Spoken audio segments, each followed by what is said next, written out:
Viral, pernyataan mengejutkan Prabowo Subianto sebagai Presiden terpilih 2024 menyindir oposisi jangan ganggu pemerintahannya.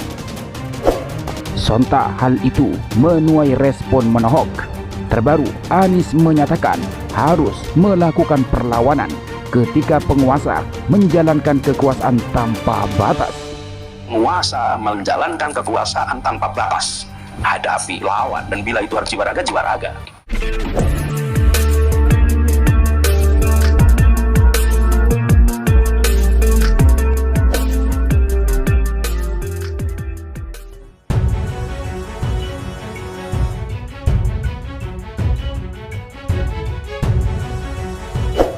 Heboh, Presiden terpilih Prabowo Subianto mengomentari sikap para pihak yang enggan bekerja sama dengannya di pemerintahan yang akan datang. Namun ia meminta kepada pihak tersebut untuk tidak mengganggu nantinya. Yang tidak mau diajak kerja sama tidak apa-apa. Kalau tidak ada yang mau nonton di pinggir jalan, silakan jadi penonton yang baik. Tapi kalau sudah tidak mau diajak kerjasama, ya jangan mengganggu, kata Prabowo di acara Rakornas Partai Amanat Nasional atau PAN, Jakarta, Kamis 9 Mei 2024. Oleh sebab itu, pernyataan Prabowo itu menuai pro kontra. Indikasi Prabowo akan menjalankan pemerintahan tanpa mau ada yang mengganggu ini dinilai membahayakan, karena seolah menghilangkan peran oposisi sebagai penyeimbang jalannya kebijakan pemerintah. Hingga pernyataan Prabowo itu diduga menyebarkan ancaman kepada pihak oposisi. Sementara mantan Capres 01 Anies Baswedan terbaru membuat sebuah pernyataan lawan pemerintahan yang menjalankan kekuasaan tanpa batas. Dalam podcast YouTube Bambang Wijoyanto, awalnya Anies menceritakan soal korban Pilpres 2019 yang menolak hasil pemilu saat itu.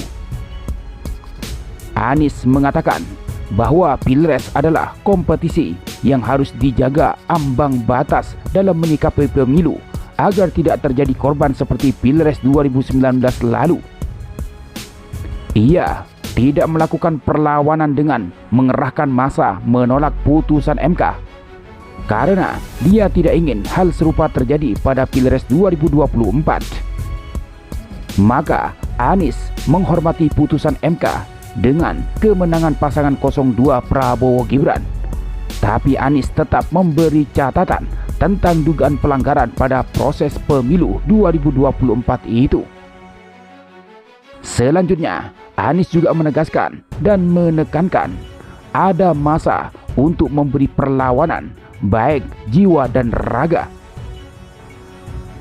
Ada masa di mana kita harus jiwa raga, bukan tidak ada. Ada. Ketika ada sebuah penindasan yang berjalan secara sistemik yang tidak bisa dilawan kecuali dengan perlawanan fisik, kita lawan dengan fisik, kata Anies sembari menggenggam tangan kanannya. Tapi bukan ini menolak hasil pemilu, lanjut Anies. Kemudian Anies menjelaskan bukan berarti kita diam saja setiap kali ada penindasan yang itu tidak ada batasnya.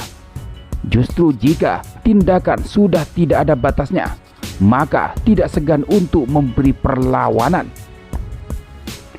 Itu bukan berarti kemudian, setiap kali ada tindakan itu kita tidak akan ada batasnya. Gak ada. Ada perlawanan, tegas Anies.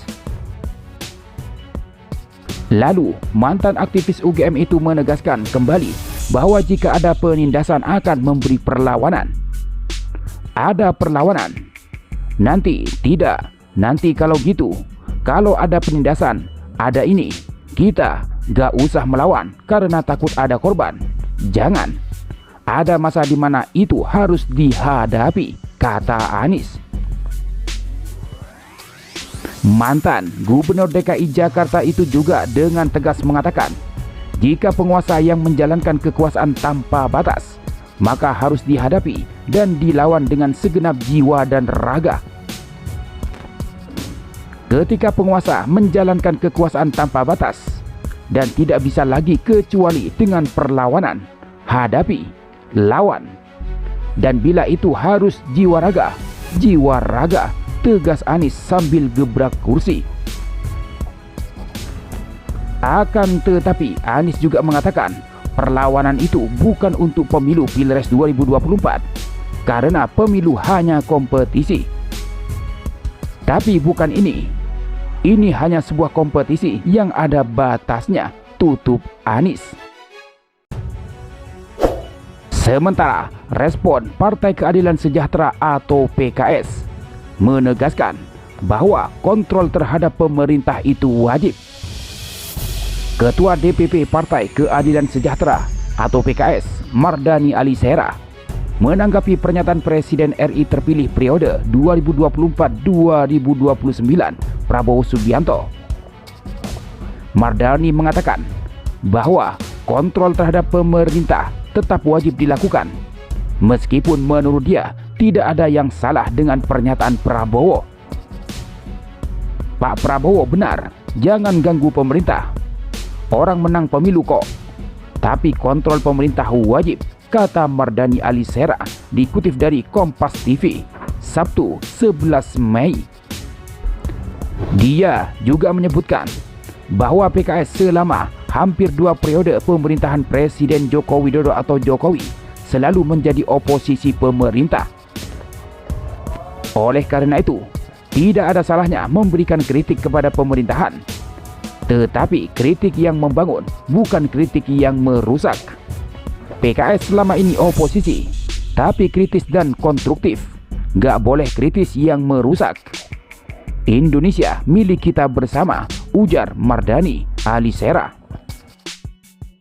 Sebagaimana diketahui bahwa PKS pada pemilihan presiden atau Pilpres 2024 berseberangan dengan kubu Prabowo Subianto. PKS bersama Partai Kebangkitan Bangsa atau PKB dan Partai Nasdem tergabung dalam koalisi perubahan yang mengusung pasangan calon Anies Baswedan Muhaimin Iskandar. Namun kedua partai rekan koalisi PKS nampaknya memberi isyarat bakal memilih bergabung mendukung pemerintahan Prabowo Gibran. Sebelumnya, saat menghadiri Rakornas Pilkada PAN pada 9 Mei 2024, Prabowo Subianto menegaskan bahwa dirinya bakal berjuang bersama semua pihak yang bisa diajak bekerja sama. Oleh karena itu, dia meminta agar para pihak yang tidak mau diajak bekerja sama untuk menonton saja, tidak mengganggu.